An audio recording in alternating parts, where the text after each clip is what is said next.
Fala pessoal, bom dia, boa tarde, boa noite, a depender do horário que você estiver acompanhando esse vídeo. Vamos falar um pouquinho sobre seleção brasileira, porque evidentemente que o desempenho da seleção brasileira está sendo passível de críticas. A gente vem acompanhando aí o desempenho da seleção nas eliminatórias e é um desempenho bem abaixo. Evidentemente tem culpa de muita gente aí envolvida.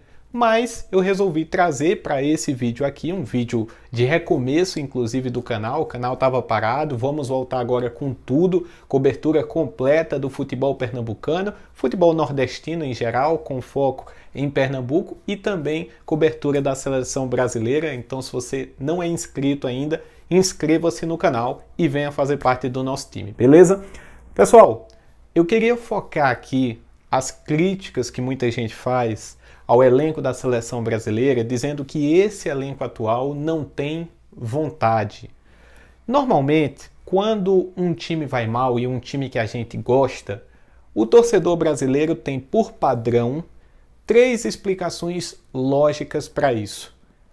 O torcedor de qualquer time, tá? Tem 3 explicações lógicas para o fracasso da sua equipe. Explicação número 1. A arbitragem prejudicou. Essa é uma explicação falha porque você parte do pressuposto de que todos os árbitros são mal intencionados. E de fato, tem árbitro mal intencionado, ou pelo menos que levanta essa suspeita. E agora com o John Textor, presidente do Botafogo, falando o que ele está falando, todo mundo fica um pouco receoso. Mas a verdade é que casos confirmados de manipulação de resultados na história do futebol brasileiro e futebol internacional são minoria. A grande maioria tem erros de arbitragem comuns, relativamente comuns. Então, você explicar uma má fase longa de um time apenas com erros de arbitragem começa a ficar um pouco inviável. A gente vai para a segunda explicação provável, que é o treinador. E no caso da seleção brasileira, eu acho que a gente pode falar do treinador, porque o Dorival está cometendo muitos erros. Erros na convocação e principalmente erros na hora de treinar, de extrair o melhor dos seus atletas.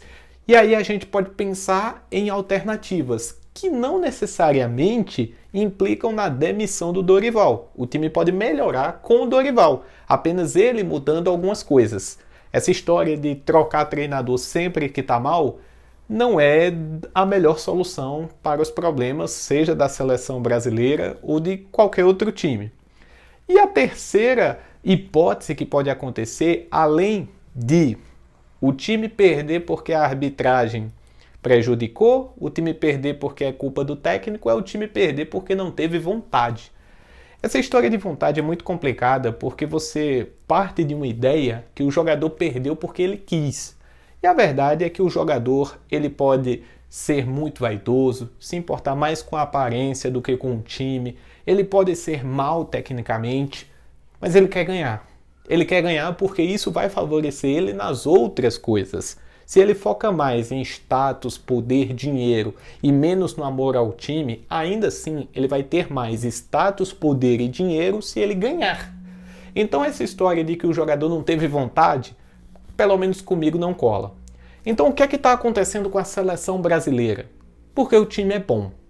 Não caiam nessa de que a geração é pífia, que não se fazem jogadores como antigamente. Esses mesmos jogadores convocados pela seleção brasileira, olhem nos clubes, eles vão muito bem. E na seleção não funcionam. Não funcionavam com o Fernando Diniz, talvez porque o que o Fernando Diniz queria colocar na seleção brasileira é algo que exige muito tempo. E ele não tinha esse tempo para implementar isso e talvez nunca tenha em uma seleção. Com o Dorival, ele consegue fazer uma boa gestão de grupo, porém falta iniciativa tática, falta uma mudança, falta alguma inovação. Não precisa romper com todo o sistema, igual o Fernando Diniz fazia, mas tem que ter alguma coisa. O Brasil não pode depender de individualidades, e foram nas individualidades que o Brasil ganhou vitórias, né? Conseguiu ganhar dos seus adversários contra Equador e Chile, mas atuações muito ruins. Foi pela falta de individualidades, ou de repente o cara até tentou, mas não conseguiu fazer muita coisa, que o Brasil teve várias derrotas, inclusive, na minha visão, a pior delas para o Paraguai, que é uma equipe horrível. Então o Brasil precisa de inovação tática, precisa de um time mais bem treinado, jogadas mais trabalhadas. Se o Danilo é zagueiro na Juventus, que ele seja zagueiro na seleção brasileira. Se o Rodrigo joga do meio para o lado esquerdo no Real Madrid, que seja assim também na seleção brasileira. Se o Vini Júnior está jogando mais próximo do centroavante no Real Madrid, que seja assim na seleção brasileira. E vamos puxando ali o melhor de cada jogador. Pode ser que a gente não consiga colocar 11 caras jogando da mesma forma dos seus clubes, mas a gente tenta o mais próximo disso e tenta um encaixe. A gente não pode depender apenas das individualidades. Quando você melhora o coletivo, as individualidades melhoram automaticamente, são potencializadas. E é aí que você vai ter uma mudança no desempenho da seleção brasileira e esse time vai voltar a brilhar, porque tem qualidade, pode melhorar com o Dorival ou após a saída dele.